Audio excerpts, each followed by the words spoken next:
guys, welcome to my channel. I'm Honey.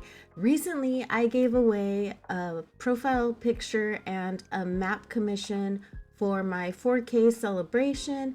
Daily Crossing won the 4K map, and so I went ahead and recorded it thinking that maybe it would be a good idea to show you guys what my process is like when I make these map commissions.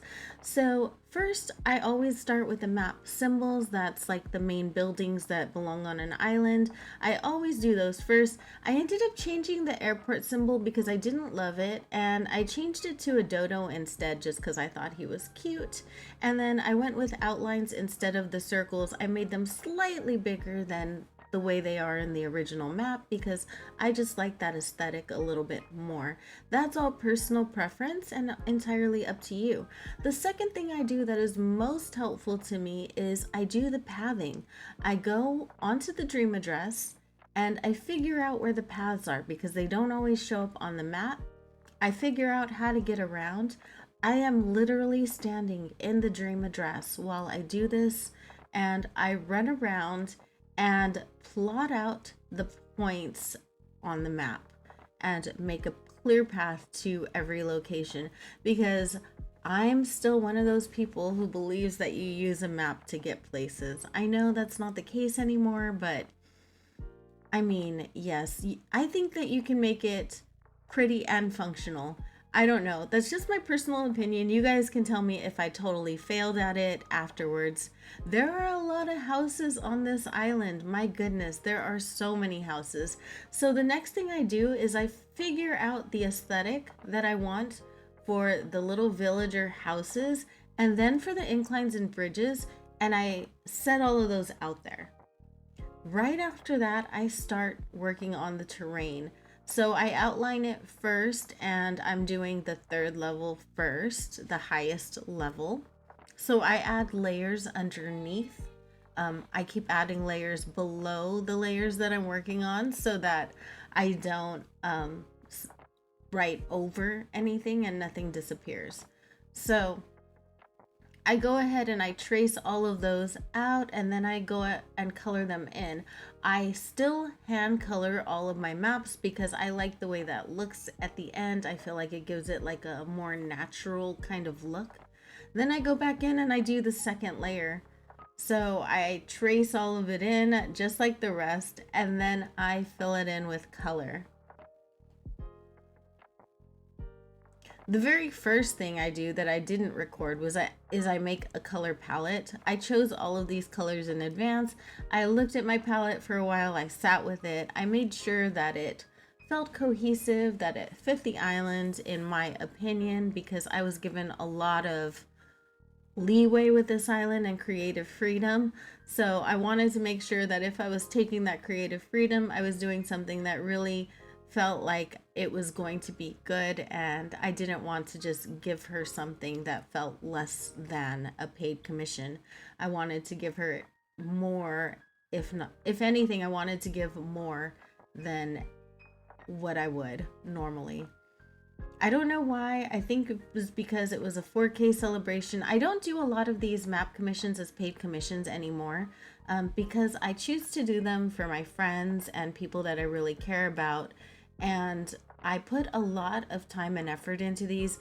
I'm not someone who makes cookie cutter maps. I don't just go and, have a bunch of pre-printed symbols that I stick onto a map drawing. I actually hand draw everything. And I think that because of that, there's no way to fairly charge for my price. So instead, what I do is I make them as gifts for my friends. And that is how I feel good doing this.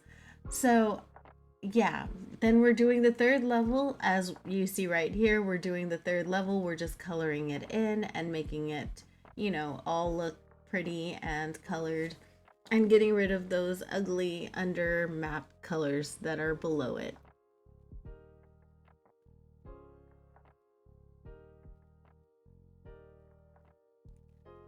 I went back and I did the outside terrain, the rocks and the beaches, just to get them out of the way. There's really no rhyme or reason. I just went ahead and got them out of the way, along with the water, which I ended up changing the water anyway, because I wanted everything to be kind of this moody green. Then I went and made the map symbols like a purple because the colors that I went with were purples and tans, and I wanted it to be very moody and greens. There's a lot of greens because this is a forest core island, so there's a lot of trees, a lot of greenery. So after that, I went down and I took out the layers so I could see where the resident houses were, and I drew in the little map symbols for the actual resident homes. I decided for this map I was going to draw them in the tiny version of the way they are in real life.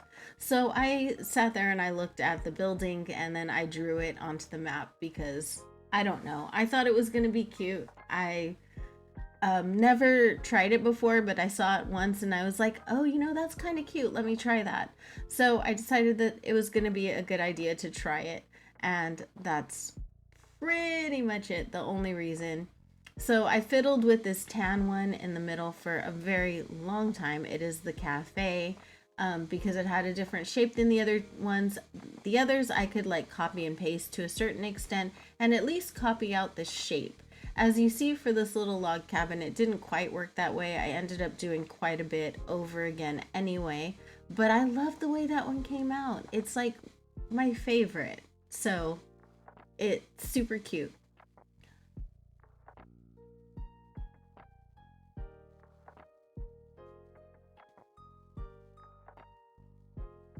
So after I took away the map on the bottom, I went ahead and decided to start making map symbols. There are quite a few windmills on this island, so I thought like, oh, some little windmills dispersed throughout where they are like in real life, and then to make some trees, of course, and just little things that we're going to use to fill out our map and make it cute. So those typically there's just a few of them. I changed the color green that was in the map and I changed the water. I just felt like this looked so much more cohesive and a little bit better.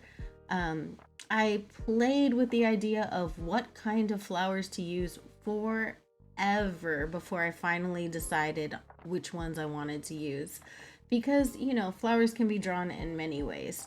So I went ahead with this like kind of little more structured flower, so I had to copy and paste it instead of like drawing it by hand over and over the way I usually do.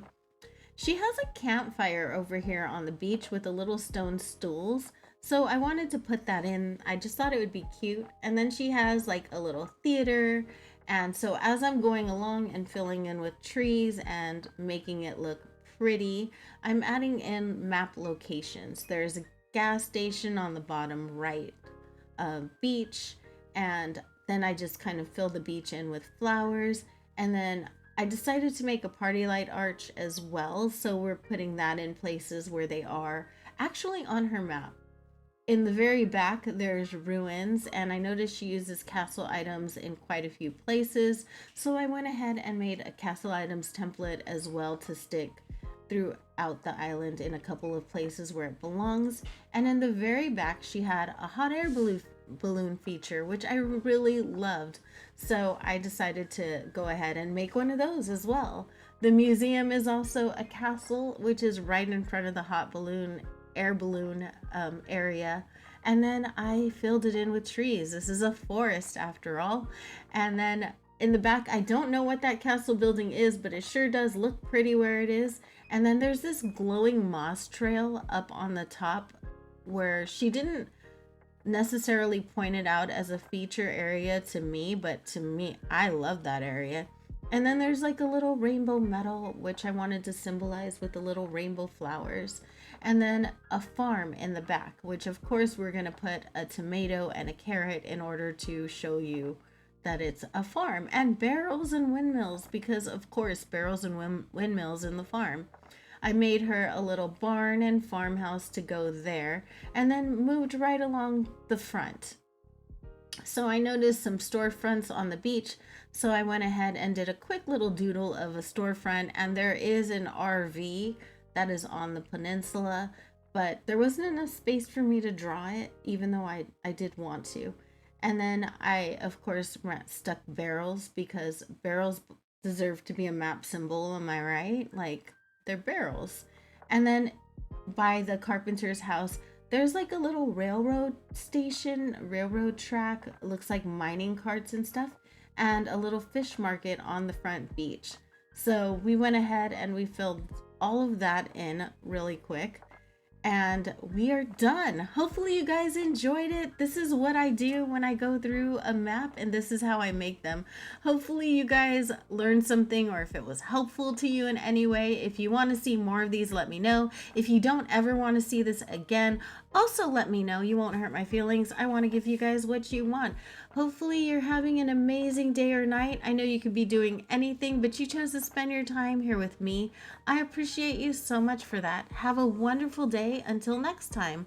Bye.